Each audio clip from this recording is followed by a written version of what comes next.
Oubliez le terrain. Écoutez l'histoire. Un joueur fond en larmes à la fin d'un match de Coupe du Monde. Une dictature s'empare aussitôt de ses larmes pour en faire un outil de propagande coloniale. Eusébio da Silva Ferreira, né à Maputo, au Mozambique, alors colonie portugaise. 9 buts en un seul mondial, en 1966.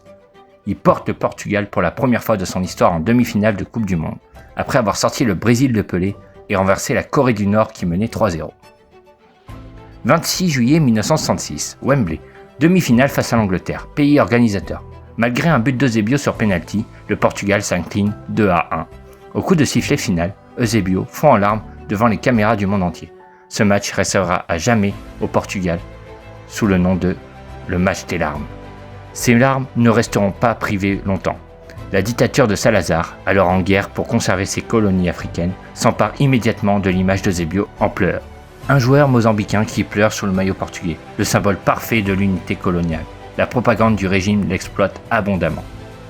Eusébio lui-même n'a jamais cautionné cette récupération.